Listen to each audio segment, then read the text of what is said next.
మాకు అత్యంత సన్నిహితులైన love gospel వీక్షకులందరికీ సర్వశుభాలు తెలియజేస్తూ ఉన్నాం. అపోస్తుల కార్యాలు 8వ అధ్యాయంలో మంత్ర విద్యలు, గారడీలు, మ్యాజిక్లు చేసేటువంటి ఒక వ్యక్తి కనబడతాడు. గారడీ సీమోను అని పిలుస్తాం. ఈ గారడీ సీమోను అపోస్తులతో పాటు తిరిగిన, పేతురుతో కలిసి పరిచర్య చేసినప్పటికీ ఇలాంటి గారడీ విద్యలు చేసినటువంటి అభ్యాసాన్ని ఆ అధ్యాయంలో మనం చదువుతాం. అసలు ఏంటి ఆ సందర్భం? ఎవరు ఈ సీమోను? ఎందుకు గారడీ విద్యలు ప్రదర్శించేవాడు? అంతేకాకుండా నేటి కాలంలో స్వస్థతలు, అద్భుతాలు అంటూ స్వస్థతల, అద్భుతాల పేరిటే నడిచేటువంటి ఈ సేవకుల విషయంలోనూ వారి పట్ల నడవాల్సినటువంటి జాగ్రత్తల విషయంలో కూడా ఈ వీడియోలో మనం మాట్లాడదాం. గారడీ సీమోనే. ఈ గారడీ సీమోని సమరయా దేశస్థుడు. గారడీ విద్య చేస్తూ, మంత్రతంత్రాలు నేర్చుకుంటూ, అలాగే మ్యాజిక్లు నిర్వహిస్తూ ప్రజలను ఆశ్చర్యపరుస్తూ మంత్రముగ్ధులను చేసేవాడు. అపోస్తుల కార్యాలు 8వ అధ్యాయం 9వ వాక్యంలో ఇతను గారడీ చెయ్యువాడు, అలాగే గొప్పవాడని అతను చెప్పుకునేవాడు, గొప్ప చేసుకునేవాడు అని కూడా రాయబడింది. అపోస్తుల కార్యాలు 8వ అధ్యాయం చూస్తే అల్పులు మొదలుకొని 8వ అధ్యాయం 10వ వాక్యం చూడండి, కొద్దివారు మొదలుకొని గొప్పవారి వరకు కూడా అందరూ దేవుని మహాశక్తి అనబడినవాడు ఇతడే అని చెప్పుకుంటూ ఉండేవారు. అందుకోసమే అతన్ని ఎక్కువగా లక్ష్య పెట్టేవారు. చాలా కాలం పాటు అలానే మంత్ర విద్యలు, మ్యాజిక్లు చేస్తూ, గారడీలు చేస్తూ వారిని ఆశ్చర్యపరుస్తూ ఆదరణ పొందేవాడు. అలాంటి వ్యక్తే ఈ గారడీ సీమోని. ఇతను గొప్పవాడు అని చెప్పుకుంటాడు. ఇతని కంటే గొప్పవారు ఎవరూ లేనంత అహంకారం ఉంది. సమరయ ప్రజలను ఇలాంటి మ్యాజిక్లతోని మంత్రముగ్ధుల్ని చేసేవాడు. అతను ప్రైడ్ కోసం, ధనము కోసం, అహంకారాన్ని చూపించేటువంటి ఒక వ్యక్తిగా ఈ క్యారెక్టర్ అనేది మనకు కనబడుతుంది. ఇలా సమరయాలో ఇలాంటి పరిస్థితి ఉన్నప్పుడు ఫిలిప్పు సమరయాకు వచ్చాడు. ఫిలిప్పు దేవుని గురించి, యేసుక్రీస్తు నామం గురించి, యేసుక్రీస్తు రాజ్యం గురించి, సువార్త గురించి ప్రకటన చేస్తూ సువార్త చెబుతున్నప్పుడు అనేక మంది ఆదరించబడ్డారు. అనేక మంది స్త్రీలు, పురుషులు నమ్మి బాప్తిజం పొందారు. అనేక మంది ఆదరించబడి అనేకులు ఆయనకు విశ్వాసులుగా మారారు. అప్పుడు సీమోను కూడా నమ్మి బాప్తిజం పొందాడు. అవన్నీ విన్నాడు, సువార్త గ్రహించాడు. ఫిలిప్పుతో పాటు కొంతకాలం ఉన్నాడు. అతని ద్వారా ఉంటూ అనేకమైన సూచక క్రియలు, గొప్ప అద్భుతాలు జరగడం చూసి ఆశ్చర్యపడ్డాడు. 8వ అధ్యాయం 13వ వాక్యం చూడండి. ఇతను చేసేవన్నీ కూడా భ్రమింపచేసేటువంటి గారడీలు, మ్యాజిక్లు. కానీ నిజమైన దైవశక్తి యొక్క ప్రభావం ఏంటో, నిజమైన అద్భుతాలు ఏంటో, ఇతను చెయ్యలేనటువంటి అద్భుతాలు, ఇతనికన్నా గొప్ప అద్భుతాలు జరగడం చూసి ఆశ్చర్యపడ్డాడు. అలా కొంతకాలం పేతురుతోనూ ఇతర శిష్యులతోనూ గడిపినటువంటి ఈ యొక్క గారడీ సీమోను యెరూషలేములో అపోస్తులుడైనటువంటి పేతురు, యోహాన్లు కూడా ఈ సమరయ విశ్వాసులు పరిశుద్ధాత్మ పొందేలాగా వారికి ప్రార్థన చేస్తే, వారి మీద చేతులుంచి ప్రార్థన చేసినప్పుడు దేవుని యొక్క పరిశుద్ధాత్మ శక్తిని అనుభవించారు. అద్భుతమైన దైవశక్తిని అనుభవించినట్టు వారందరూ ఉండడం చూసినటువంటి సీమోను వాటికి దురాశ కలిగి డబ్బులిచ్చి, నేనెవరి మీద చేతులుంచుతానో వాడు పరిశుద్ధాత్మ పొందేలాగా నాకు ఈ అధికారం, ఎలాగైతే ఈ అధికారం చేశారో, ఎలాగైతే కార్యం చేశారో ఆ అధికారము, ఆ పవర్ నాకు కావాలి, నేను డబ్బులు ఇస్తాను అని చెప్పి డబ్బులు ఇవ్వబోయాడు. ఈ సంఘటన గురించే సీమోను అనేటువంటి ఆ గారడీ సీమోన్ని సీమోని అనే పదం పిలవలసి వస్తుంది. సిమోని అంటే దేవుని యొక్క ఆత్మశక్తులను, అధికారాలను కూడా డబ్బుతో కొనుక్కోవాలి అనుకోవడం ఉంది కాబట్టి సిమోని అనేటువంటి పదం ఆయనకిచ్చారు. అందుకే నేను గారడీ సిమోని. అపోస్తుల కార్యాలు 8వ అధ్యాయం 19వ వాక్యంలో చూడండి. అలాగే పేతురు అతన్ని తీవ్రంగా మందలించాడు. అపోస్తులైనటువంటి పేతురు ఆ సందర్భాన్ని చూసి, డబ్బులు ఇస్తుంటే ఆ యొక్క పరిస్థితిని చూసి కోపం వచ్చి మందలించాడు. నీవు ధనమిచ్చి దేవుని వరాన్ని పొందాలనుకుంటున్నావు కాబట్టి నీతో ఉన్న నీ ఆస్తి, నీతో ఉన్న నీ వెండి నశించిపోతుంది. నీ హృదయము దేవుని ఎదుట సరైంది కాదు. 8వ అధ్యాయం 20వ వాక్యం చూడండి. అక్కడితో వదిలేదు, హెచ్చరించాడు, బుద్ధి చెప్పాడు. అలాగే మారు మనసు పొందమని, మారు మనసు గురించినటువంటి విషయాన్ని, హృదయాన్ని మార్చుకోమని, దేవుణ్ణి వేడుకోమని, పశ్చాత్తాపం పొందమని కూడా చెప్పాడు. అలా గారడీ సీమోనుకు పేతురు వార్నింగ్ ఇచ్చాడు. పేతురుతో పాటు అద్భుతాలు చూసినా, ప్రసంగాలు విన్నా, అలాగే ఫిలిప్పుతో పాటు సువార్త గురించినటువంటి కార్యక్రమాల్లో పాల్గొన్నా, అద్భుతాలు చూసినా, వాక్యం విన్నా, ఇలాంటి దురాశ మాత్రం పోలేదు. తనకు తాను ఇంకా గొప్పవాడిగా అవ్వాలని, తనకు తాను ఇంకా ఆ అధికారాలను దక్కించుకోవాలని ఇలాంటి దురాశతో కలిగి ఉన్నాడు సీమోను. అందుకే ఈ సీమోను అక్కడితో ఎండైపోతాడు. ఎందుకంటే ఇలాంటి వ్యక్తిత్వాలు కూడా, సీమోనుకున్నటువంటి వ్యక్తిత్వాలు కూడా మనలో చాలామందికి ఉంటాయి, సేవకుల్లో చాలామందికి ఉంటాయి. ఇప్పుడు నడిపిస్తున్నటువంటి పెద్ద పెద్ద మినిస్ట్రీల్లో ఉన్నటువంటి వ్యక్తులు కూడా చాలామందికి ఉంటాయి. అవన్నీ మనం అర్థం చేసుకోవాలంటే ఈ సీమోనీలో ఉన్నటువంటి క్యారెక్టర్స్ ఏంటో మనం చూడాలి. మొదటిది ఆత్మీయ శక్తి యొక్క ప్రభావాన్ని, ఆత్మీయ శక్తిని కూడా తప్పుగా అర్థం చేసుకోవడం, దాన్ని కరెక్ట్గా క్యాచ్ చేయలేకపోవడం ఈ సీమోనుకు అర్థం కాల. ఇలాంటి వ్యక్తులకు అర్థం కాదు. ప్రాథమికంగా తప్పుగా దాన్ని అర్థం చేసుకున్నాడు. పరిశుద్ధాత్మ దేవుని యొక్క శక్తిని, దేవుని యొక్క సర్వోన్నతమైనటువంటి ఆ సంకల్పం ప్రకారం ప్రసాదించబడినటువంటి, ఇవ్వబడినటువంటి దేవుని బహుమతిగా తీసుకోకుండా దాన్ని కొనుక్కోవాలి అనుకున్నాడు. డబ్బుకు వస్తుంది అనుకున్నాడు, డబ్బుతో దాన్ని దక్కించుకోవాలి అనుకున్నాడు. దేవుని శక్తిని కూడా నియంత్రించగలిగేటువంటి, కంట్రోల్ చేసేటువంటి ఒక వస్తువుగా తీసుకున్నాడు. అలా భావించాడు. నేడు కూడా చాలామంది పాస్టర్లు చూడండి, ఒక సర్కిల్ వేస్తారు, పరిశుద్ధాత్మను దీంట్లో బంధిస్తున్నానంటాడు. ఒక బాటిల్లోనో డ్రమ్లోనో పరిశుద్ధాత్మను బంధించేస్తానంటాడు ఒక ఆయన. దైవిక శక్తిని మనం కంట్రోల్ చేయాలి అనేటువంటి స్వభావంతో కూడినటువంటి లక్షణాలు అవి. దేవుని రాజ్యం యొక్క ముఖ్యమైనటువంటి లక్షణాన్ని గ్రహించలేకపోతున్నారు. దేవుని శక్తిని తప్పుగా అర్థం చేసుకుంటున్నారు వాళ్ళు. ఇక రెండవది స్వార్థపూరితమైనటువంటి సెల్ఫ్ డెవలప్మెంట్. దేవునికి చెందాల్సినటువంటి మహిమ ఘనతలను వారికి దక్కించుకోవడం, వారి ఘనత కోసం, వారి పాపులారిటీ కోసం, వారి ప్రత్యేకత కోసం, హోదా కోసం, వారి అధికారం కోసం ప్రాకులాడడం. ఈ గారడీ సిమోని చేసింది కూడా అదే. దేవుని యొక్క ఆత్మీయతని అనుభవించాల్సినటువంటి మార్గంలో కాకుండా మాయలు, కళలు ఉపయోగించి తనను తాను గొప్ప వ్యక్తిగా ప్రమోట్ చేసుకుంటున్నాడు. ఈ కార్యాలు చేయడం ద్వారా తనని తాను హెచ్చించుకోవాలి అనుకుంటున్నాడు, గొప్ప వ్యక్తిగా ప్రమోట్ చేయాలి అనుకుంటున్నాడు. అతను మనస్సు మార్చుకొని దేవునిలో విశ్వాసం ఉంచి బాప్తిజం తీసుకొని మారాడు అని భావించిన తర్వాత కూడా అతని కోరిక దేవుని యొక్క మహిమ కంటే తన వ్యక్తిగత స్వార్థం మీద, తనకు రావాల్సిన పవర్ మీద, తనకున్న హోదా మీద మాత్రమే కేంద్రీకరించగలిగాడు. దాని మీదే కేంద్రీకరించి వాటి మీదే ఫోకస్ చేశాడు. అందుకే ఈ సిమోని తన సొంత ఖ్యాతి కోసం, తన ప్రభావాన్ని పెంచుకోవడానికి ఇలాంటి శక్తులను పొందాలి అని ఆశపడ్డాడు. దాని గురించి డబ్బులిచ్చే ప్రయత్నం చేశాడు. నేటి కాలంలో ఇలాంటి సేవకులను కూడా మనం చూస్తున్నాం.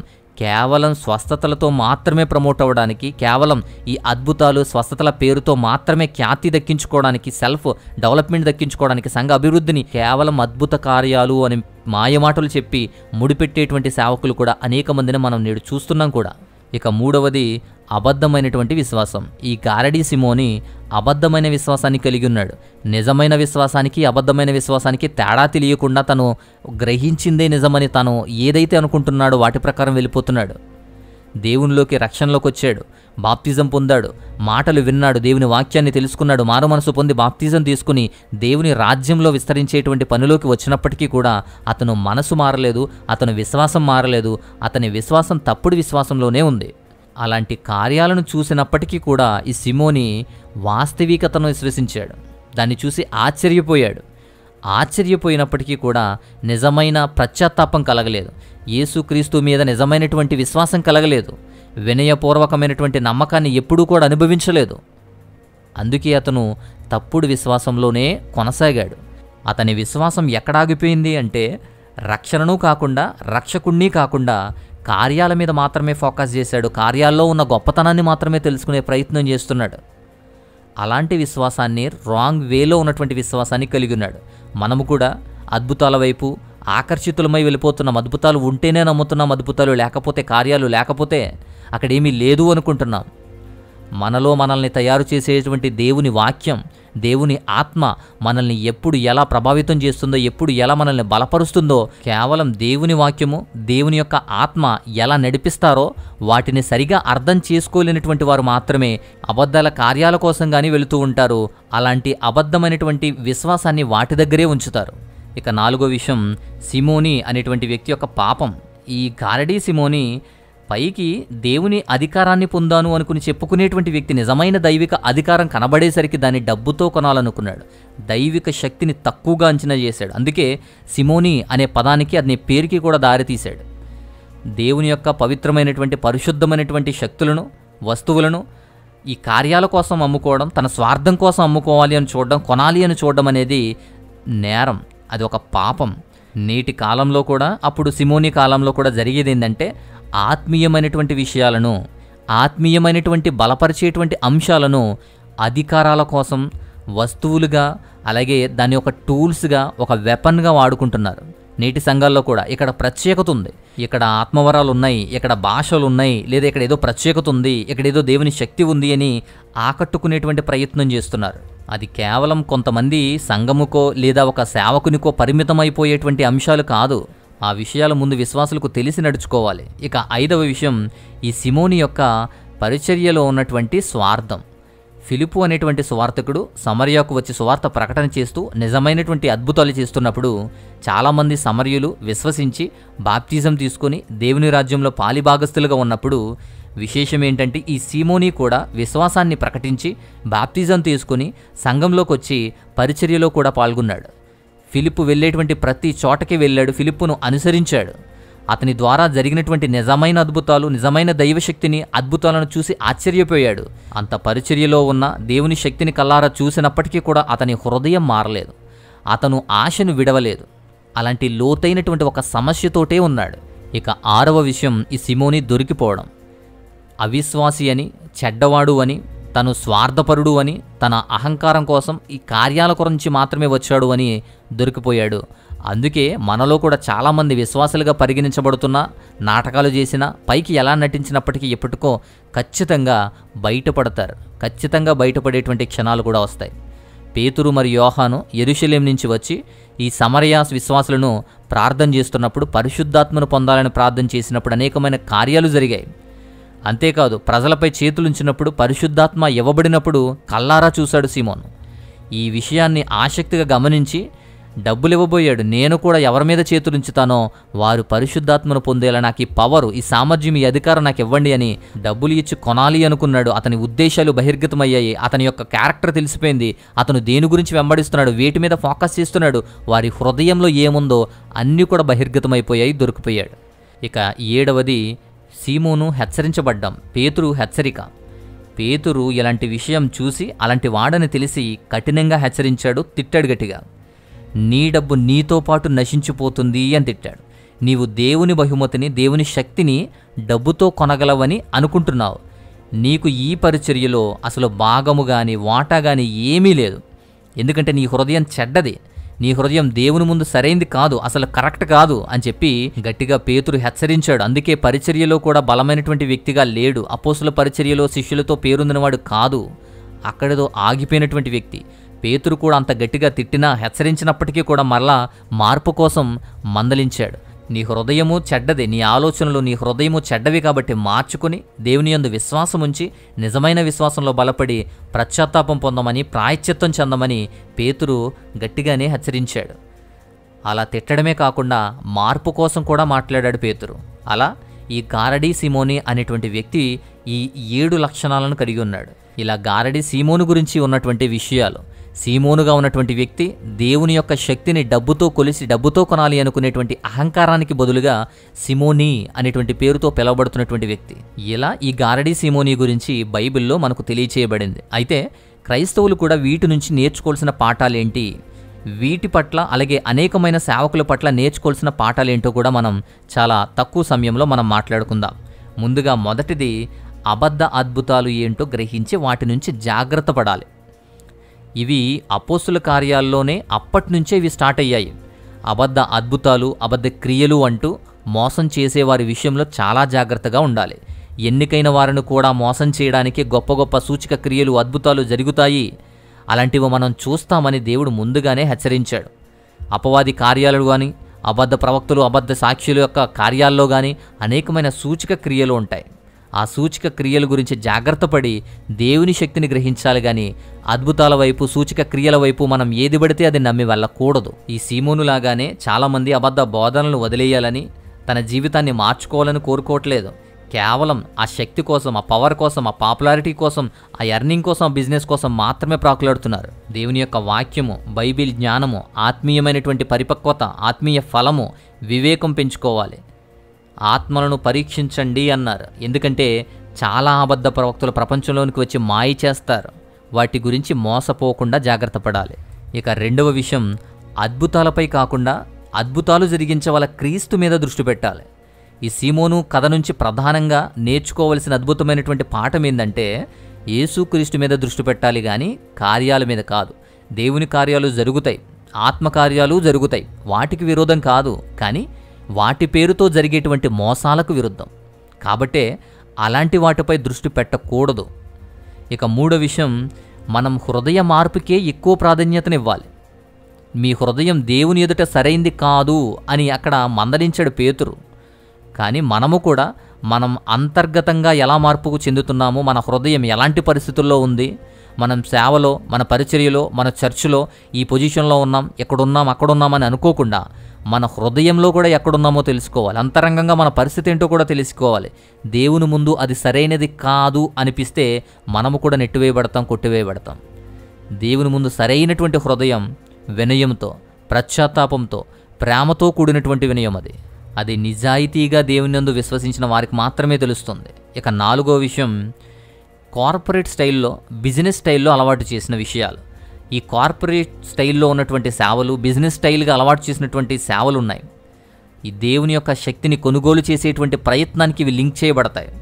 నేటికి కొనసాగుతున్నటువంటి, బిజినెస్ అయిపోయినటువంటి, కార్పొరేట్ అయిపోయినటువంటి చర్చిలు, విశ్వాసాలు కూడా అలవాటు పడిపోయాయి. సేవకులు అలా అలవాటు చేస్తున్నారు. విశ్వాసులు దేవుని శక్తిని, దేవుని ఆశీర్వాదాలను మాత్రమే పొందేటువంటి సాధనాలుగా, స్వస్థతలకు మాత్రమే వచ్చేటువంటి విధానాలుగా, మొక్కుబడి చేసేటువంటి విధానాలుగా, అంతేకాకుండా ఆర్థిక లావాదేవీలను చూసుకునేటువంటి చర్చలుగా మాత్రమే నడుస్తున్నాయి కొన్ని. దేవుని యొక్క శక్తులను కానీ, దేవుని యొక్క బహుమతులను, ఆత్మీయమైనటువంటి పరిస్థితులన్నీ కూడా కొనుగోలు ద్వారా కూడా ప్రకటించేటువంటి, జరిగేటువంటి అంశాలు కూడా కనబడుతున్నాయి. వాటి విషయంలో జాగ్రత్తగా ఉండాలి. ఇక 5వ విషయం, అలాంటి వారి గురించి, మోసపోయిన వారి గురించి, మోసపోతున్నటువంటి వారి గురించి ప్రార్థన చేయాలి. ఈ సీమోను అన్ని విన్న తర్వాత, పేతురు హెచ్చరికను తీసుకున్న తర్వాత మరలా పేతురునే తన కోసం ప్రార్థన చేయమని అడుగుతాడు. ఇతను మారాడో మారలేదో, అపోస్తులతో కలిసి పరిచర్య చేశాడో చేయలేదో మనకింకా రాయబడలేదు, మనకు తెలియదు. కానీ అతని యొక్క పరిస్థితిని, ఆ ప్రస్తావనని అక్కడితో ఆపేయొచ్చు. కానీ అతను ఆ తర్వాత విధేయత చూపించి ప్రార్థన చేయమని అడిగాడు. మనము కూడా అలా అద్భుతాల వెంట, అబద్ధపు సాక్ష్యాల వెంట, అబద్ధపు కార్యాల వెంట వెళ్ళేవారి గురించి మనం ప్రార్థన చేయాలి. అలా జరిగేటువంటి కార్యాల గురించి కూడా మనం ప్రార్థన చేయాలి. సో ప్రార్థన చేసేటువంటి వ్యక్తులుగా కూడా మనం నేర్చుకోవాలి. అలా అద్భుతాలు, సూచక క్రియలు ప్రోత్సహిస్తున్నటువంటి వ్యక్తులు, చేస్తున్నటువంటి వ్యక్తులు చాలామంది కూడా మోసం చేస్తారు. అలాంటి వ్యక్తులు మన నేడు కూడా చాలామంది ఉన్నారు. కాబట్టి జాగ్రత్తగా ఉండి ఎదుటి వ్యక్తులు పడిపోకుండా వారి గురించి ప్రార్థన చేయాలి. మనము పడిపోకుండా చూసుకోవాలి. అద్భుతాలు చేసేటువంటి వ్యక్తులు కూడా ఈ గారడీ సీమోనుకు సమాంతరమైనటువంటి వ్యక్తులే. ఇలాంటి వ్యక్తులే నేటికి కూడా ఉన్నారు, ఆనాడు కూడా ఉన్నారు. అద్భుత కార్యాలపై కాకుండా దేవునిపై విశ్వాసాన్ని ప్రజలకు నడిపించేలాగా ఉండాలి. అలా గారడీ సీమోని యొక్క విషయాలైతే ఇవి, వాటి ద్వారా నేర్చుకున్న పాఠాలు కూడా ఇవి. తన సొంత లాభం కోసం, సొంత కీర్తి కోసం, ప్రైడ్ కోసం, తను పాపులర్ అవ్వడానికి, గొప్పవాడిగా చూపించుకోవడానికి సూచక క్రియలు, అద్భుతాలను వక్రీకరించాడు. నేటికి కూడా జరిగేటువంటి విషయాలు, నేటికి కూడా వర్తించేటువంటి హెచ్చరిక అది. సరైనటువంటి మంచి మనసు లేనప్పుడు, సరైనటువంటి విశ్వాసం లేనప్పుడు వాటిని చాలా తప్పుగా అర్థం చేసుకుంటాం. దేవుని అద్భుతమైన ప్రదర్శనలపై కాకుండా దేవునిపైనే దృష్టి పెట్టండి. క్రీస్తు యొక్క కార్యాల మీద కాకుండా క్రీస్తు మీదే దృష్టి పెట్టండి. ఆటోమేటిక్గా కార్యాలు జరుగుతాయి, దేవుని కార్యాలు జరుగుతాయి. యేసుక్రీస్తు మీద దృష్టి పెడితే, మన హృదయాలను మార్చుకుని నిజమైన విశ్వాసాన్ని నింపుకుంటే, మన జీవితాలు దేవుని మహిమ కోసం మార్చేటువంటి పరిశుద్ధాత్మ దేవుని యొక్క శక్తిని, నిజమైన కార్యాలను కూడా మనం అనుభవించవచ్చు. దేవుని కార్యాలు మన జీవితంలో ఖచ్చితంగా నెరవేరుతాయి. అబద్ధమైన కార్యాలు ఎన్ని ఉన్నా, అబద్ధమైన కార్యాల ద్వారా మనం ఎన్ని పొందుకున్నా, ఎంత సంతోషపడినా అవన్నీ కూడా తర్వాత నష్టాన్ని కలుగజేస్తాయి. మన హృదయాలను మార్చుకుని దేవునితో ఉండి దేవుని వైపే మనం చూస్తే, నిజమైన దైవిక కార్యాలు ఒక్కటి జరిగినా మన జీవితాలు బాగుపడతాయి. దేవుడు మన జీవితాల్లో అద్భుతమైన అనేకమైన కార్యాలు చేయడానికి సిద్ధంగా ఉన్నాడు. అబద్ధపు అద్భుత కార్యాల వైపు కాకుండా నిజమైన దేవుని విశ్వాసం వైపు, దేవుని వాక్యం వైపు పరిగెట్టండి. వాటి వైపే రండి. ఇంకేదైనా సందేహాలు కానీ, ఇలాంటి డౌట్లు కానీ, అలాగే ప్రార్థన అవసరతలు కానీ ఏమైనా ఉంటే స్క్రీన్ మీద వాట్సాప్ నంబర్ ఉంది, వాట్సాప్ మాత్రమే చేయండి. అలాగే మా వ్యయ ప్రయాసలకు, మా పరిచర్యలకు సహాయం చేయాలి, మీ కానుక ఇవ్వాలి అనుకుంటే స్క్రీన్ మీద డీటెయిల్స్ ఉన్నాయి. మీ విలువైన కానుకలను పంపించి పరిచర్యలో పాలిభాగస్తులుగా ఉండండి. సో ఇది ఈ వాక్యం. ఈ వీడియో ద్వారా మీకు మరిన్ని అంశాలు, మరిన్ని విషయాలు అర్థమయ్యాయి అని నేను అనుకుంటున్నాను. మరొక అద్భుతమైనటువంటి మంచి అంశంతో మరొక వీడియో ద్వారా మరలా కలుసుకుందాం. అంతవరకు దేవాతి దేవుని మహా ఉన్నతమైన కృపా కాపుదల మనకు తోడయుండి మనల్ని బలపరిచి నడిపించునుగాక. ఆమేన్.